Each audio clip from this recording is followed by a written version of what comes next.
ShayGenre.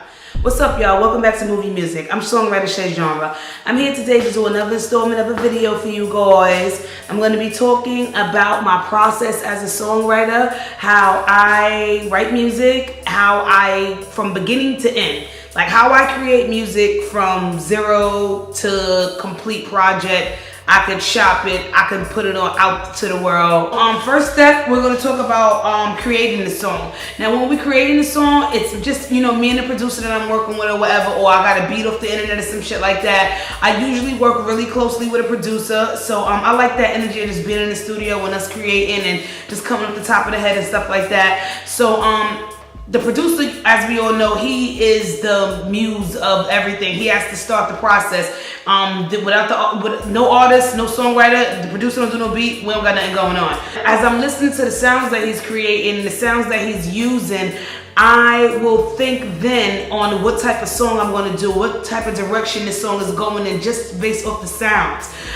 Something that I like to say as a songwriter, I really like to try to do, I like to allow the song to tell me, allow the music to tell me what the song is about. The words in my mind are already up there in the ether somewhere. I'm just pulling them out. So when he's making this beat, I'm thinking of like, when you go shopping, and you're looking at a bunch of, say you see a cute shirt, a fly ass shirt you like, and they got like that nice shirt, but then they got it in like 5 different colors. Oh look, the shirt is nice, because the shirt is nice regardless, but one of those colors is the best one. You know what I'm saying? And you try to pick, because you don't want to end up having 2 shirts. Somebody say, fuck it, they so cute, I'm gonna get 2 shirts. But I feel like that with like creating music and stuff like that. Like there'll be a beat, or there's many beats throughout history and time that a bunch of different writers write on and make 10 different songs about. Like, oh, it was this song here, then they remixed the beat and they made it to that song.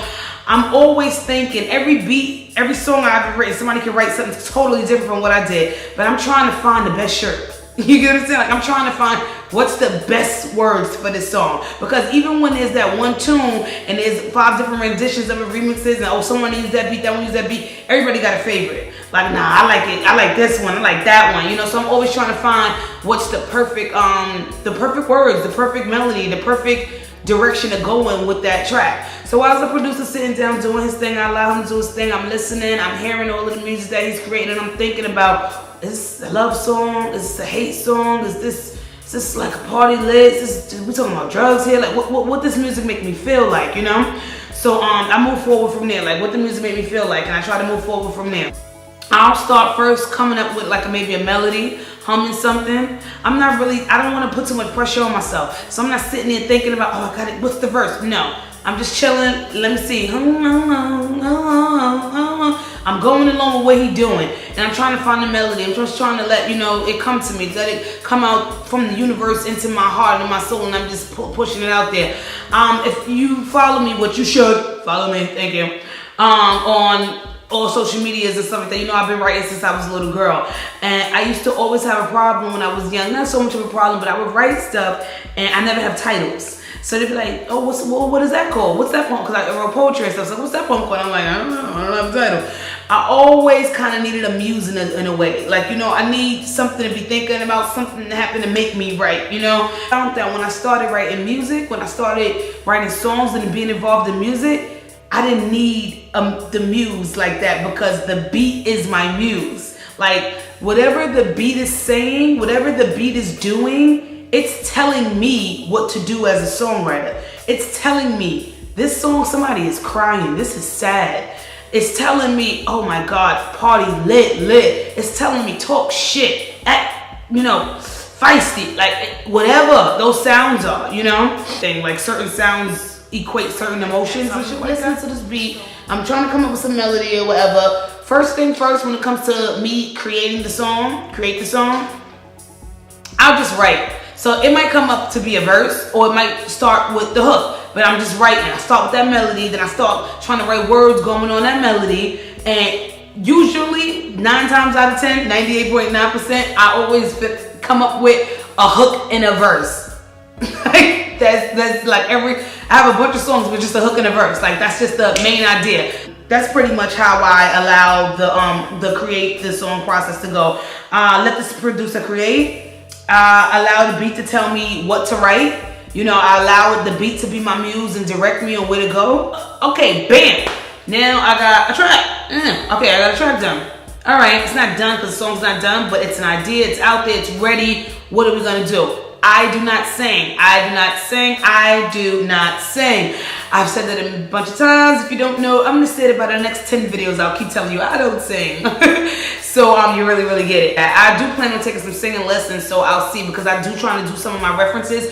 You might hear me on 1 or 2 of my references if I really can't find nobody for it, or if I think, maybe I can do it, then I'll do it. But okay, so now I got a beat, I got a verse, and I got a hook, but I don't sing. So what's next? What am I gonna do, right? Okay. So I look for singers, and I look for singers in every which way possible you could think about looking for singers. I've put up flyers, I'll go to school concerts, I am a Craigslist queen. Like, I will look for singers anywhere I can look for singers. A work, friend of a friend of a friend of a friend. Like, I'm just always gonna look for singers. I go to a lot of showcases, I try to meet singers at showcases and stuff like that. I'm always looking for, people to work with and to sing my songs and stuff like that. It's not always something that I'm fucking happy about, guys, because it leaves me a little stagnant at times, because I need a singer. And that's why I'm thinking about taking some lessons or whatever. But it's just, in my mind, you can take some singing lessons if you want, but if you can't sing, you just can't sing. But you could convey a song better. My producer's been getting on me about that. He's like, yo, take the singing lessons because you make it convey some of your own tracks. You don't need people. Okay, bam. Serious, I find a lot of singers on Craigslist.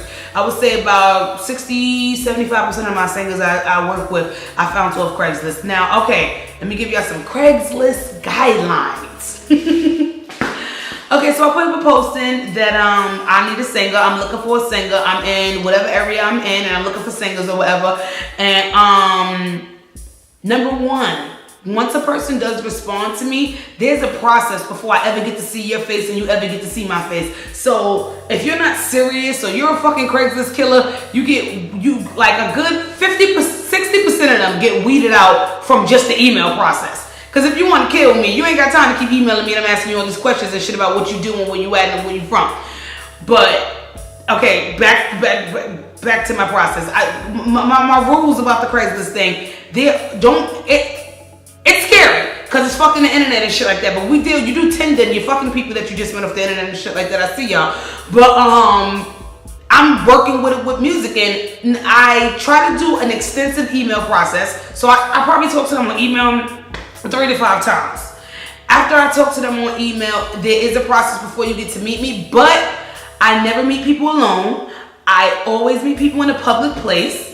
And I never meet people alone. 9 times out of 10, I'm with my producer, and he's a guy, big guy. So that's not something that we have to worry about. And we're meeting in a public place, and I have somebody with me. So now, say I put an ad on Craigslist, and a bunch of people emailing me, right? So okay, I got a bunch of emails, a bunch of singers. Okay. So now, when I'm writing an email, let me talk to you about that a little bit, because after I put the posting up, they contact me, hey, and they submit to me their video or whatever little snippet of something that they have, and I'm like, all right, I listen to it, I like what they send or whatever. I send them a long email, and I let them know, like, I'm a songwriter, I work with a producer, and I am looking to record some reference tracks. I might be promoting the tracks, I might be selling the tracks, or I might be just trying to get placements for the tracks. So in doing that, so the type of agreement that I work out with these people is, number one, I am going to pay you. I've spent a lot of money on music at this point, going to the studio and paying people to record my tracks and stuff like that. But that's a part of the game. That's a part of the game. Because, and that's another thing too I've learned, because once I meet some of these people, it's not a continuous keep paying. People want to work. And if you're on Craigslist and you're a singer, you want to work. You want to meet people. You want a producer that you can get beats from. You want a songwriter that you can work with. You know what I'm saying? So it's just after their first payment, I probably usually don't have to pay them again because they want to work with us and stuff. So I email them, let them know what I'm doing, what I'm about. I know that everybody says the music industry is all of these wolves and shit like that. And just like with any and everything else in life, I feel like as long as I keep my attitude one type of way, certain things won't even come to me. I'm hoping and I'm putting that out there for myself, So I try to be really upfront with these people. So okay, I email them, tell them everything we're doing, tell them how much I'm paying. They hit me back, tell me if they're interested or not. All right, bam. Now, first meeting, I let them know all of this in the preliminary email, like, this is going to be stages. We're going to converse via email. Then I would like to meet up with you one time in a public place, so I know you're not a Craigslist killer. You know I'm not a Craigslist killer. Everybody feels safe. No one's a killer. Like, okay? So, yeah, everybody don't really mess with it. Sometimes I email them back and forth and people just drop out of it once it gets to, oh, we got to meet in person thing. But I mean, this is what, you know, this is a part of the deal. You know what I'm saying? So even though I'm looking for people in showcases, it's easier like that. If I found you at a showcase, you see me, you feel comfortable, we met, we talked, we shook hands, no problem. A friend through a friend, hey, you had a recommendation to mess with me, you feel cool, no problem. But I understand the situation was, especially with the females and stuff like that. I've had all types of situations. People want to work via communication, like the computer and stuff like that. I don't really like working like that. I need to hear you sing my song, and I need to direct that whole situation up. You know what I'm saying? So it don't always work every time, but I'm relentless. I am relentless. So I'm not gonna stop, and I just keep working, and you know it does work. So I figure if it works one time, it's gonna keep working, right? Now we get to the meet and greet. It's me, my producer, the person. We in a Dunkin' Donuts or a Starbucks. Hi, how are you? Shake hands. I'm not a killer, you're not a killer. Everybody's good. All right, let's set up the next meeting. I'd like for you to come over to the studio. Sometimes they're shaky about that, but once they see me, my personality, I'm not very threatening. You know, so I feel like, you know, most of the times people, I've never really met nobody with the first interview and then they not come to the studio after that. Like, they usually feel mad comfortable after that and they ready to work. So now we're sitting down, right? We in the studio now, right? We're working on music and we chilling, we're working on music and everything's cool. But out of my catalog, I go through my shit, and I've been doing this for a while now, where I'm back and forth with finding singers and stuff, and I needed to try to make my situation easier for me, so I'm able to pick out songs. Oh, what kind of person coming over? Oh, pop girl, 22 years old, bam, I know what I'm doing. I know what tracks I'm pulling for her. So I try to pull like 3 to 4 songs. Now, mind you, they have to kind of learn the song, not the whole song, but kind of get the gist of what the song is about in a couple minutes. So I don't want to over bombard them with like a bunch of different songs and stuff like that, even if I'm not sure. So it really gets to, that's when me as a songwriter, I have to work. Because I'm listening to, they gave me like 2-3 YouTube videos. And I'm listening to them over and over and over again. And I'm trying to wreck my mind to try to figure out what song is for them, what's going to work for them, what's, you know, which way I should go, you know? So while I'm doing that and I'm figuring it out, it's not easy because I'm back and forth trying, and sometimes it's a hit and miss. So, you know, you try to pull like 3 joints, 4 maybe, if you feel like the person is up to it and say, I have a lot of experience recording, I catch on quick, then you're like, all right, I'm not gonna pull 4 joints for them. But you don't want them to get over bombarded with music, and everyone is different tempo or different type of sound. So it's, you know, people might get ear fatigue too, where they just like, and don't even, you know, in it no more. So, okay, so now I pull my 3 tracks. So it's me, my producer, and the artist that we just met, and I'll sing the track. So I'm like, da da da da da da. I'm showing them exactly how it go, exactly how you're supposed to say it. I print out the words for them. I give they're reading along with me. So I'm sitting here and I'm singing this song. I'm belting it with my horrible voice and all 100 times. I'm doing it over and over and over. A verse and a hook, a verse and a hook. Sometimes some songs, you know, if it compels me to, I have the whole song written, and I might just do the whole song just to keep it over, just to let the person kind of jump. When they ready, they just jump in like double dutch. Okay, they get it. They keep reading along, following along with me. So then, out of the 3 joints, we sit there, we go over all 3 of them just like that, and they, after, you know, they jump in and they're able to really take control of the song. I start to record it on my phone, voice note. And I make a little voice note for them. I make a bunch of voice notes out of every song that we went over or whatever. So now session is over. Thank you, nice to meet you. Everything's good. No, they don't get paid yet. No, we just met and everything. Had to go over the tracks. All right. So now I got some recordings, and I got a singer, and I got a song. We ain't even halfway done. So I'll take those recordings and stuff, and I'll send them, me and my producer listen to them over and over again. I'll send them to the artist or whatever, and out of those 3 or out of those 4, what they voice sound best on. See, that's the whole thing with me not singing and me looking for artists that sing and stuff like that. I'm not just thirst for a singer. Like, oh, you sing, okay. No, it's not about that. They have to sound perfect. Not even, they have to sound like this song was like, they voices for this, you know? So a lot of times, I'll be like, I want to record this new hip hop track. but I don't have the singers that I got. They sound more better on this kind of bluesy joint or this alternative track. So I'm not gonna do the track that I want to do just because that's the one I want to do. No, I'm gonna do the track that they might sound better on because it may be performed well. And it's something, because a lot of times too, you meet these people and they're like, you know, people get stuck in their ways. Oh, I do pop, I only do pop. And then you try to make them do some R&B and it don't sound right. But when they in their pop pocket, they get it. Because they already feeling that, they already know their mood. So I try to really, and I feel like as me as a songwriter, that's my job. I'm supposed to be creating music, especially for an individual, you know? So I want to be sure that every track that I do is special in that way. You know, like it's just for this voice sounds better on this, and this is something I should move forward with. So okay, so I got the tracks done. We'll listen to it. I pick which one they sound good on. Okay, I like this one. This is it. Their voice is right for this. Okay, bam. Now I got their voice right. I got their track right. We ready to go. I tried to. Now when I do the preliminary email to these people, I let them know I would like to meet up with you 3 times. Like I'm gonna need about 4 visits out of your life for the money I'm gonna pay you. I wanna meet to make sure you're not a killer. I wanna meet to go over the tracks. Then I wanna meet one more time to solidify that you could take care of this track. Because now think about it, that second time we're meeting, because mind you, like I told you, I don't always have the entire song. And even if I did have the entire song, that first meeting, we just went through 3 different tracks. I can't confer that you could just know it or take it home and know it, because it's not like I'm making people sing songs that it's not on the radio.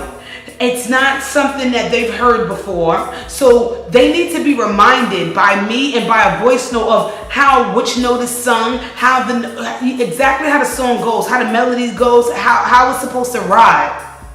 So I feel like that 3rd meeting is necessary, especially when you never even heard the second verse until I sent it to you via email or something like that. So we need to meet one more time to go over and stuff like that. People kind of bitch with that and shit, but I think they get it. Because you don't want it. Once it's time to go in the studio, nobody's playing. The studio costs a lot of money. Okay? So we're expecting you to go in that booth and nail it. And I'm holding your money right here at the studio that time. So I'm like, okay, you're going to nail it, right? Because you got it, right? So I think that 3rd meeting is necessary. So we try to meet it one more time, go over the full track, over and over and over again, make sure. So then book my whole situation with the studio or whatever. Get ready to, that's another thing that is just another aspect of when I gotta work. Okay, when it's time to go to the studio, it's so many different people's schedules. It's my schedule, the producer's schedule, the singer's schedule, and then the engineer schedule. So that's 4 people that gotta say, okay, this day and time is perfect. So it's a lot of calling you, texting, drunk, you know. Good. So now we go to the studio. We record the music. Okay, we're in the booth. We record the song. Pay the singer. Song is recorded. So now once the song is recorded, I have my track. Now it's up to me on what I want to do with the track.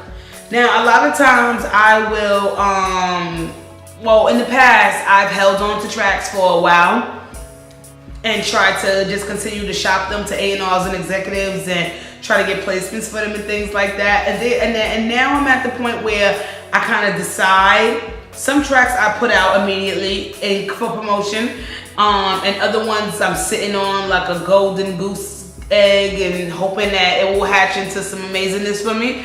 So I kind of use my discretion on it or whatever, because I'm in a phase of now, you know, not wanting to continue to just be holding on to music and stuff like that. It's not doing anything on my computer.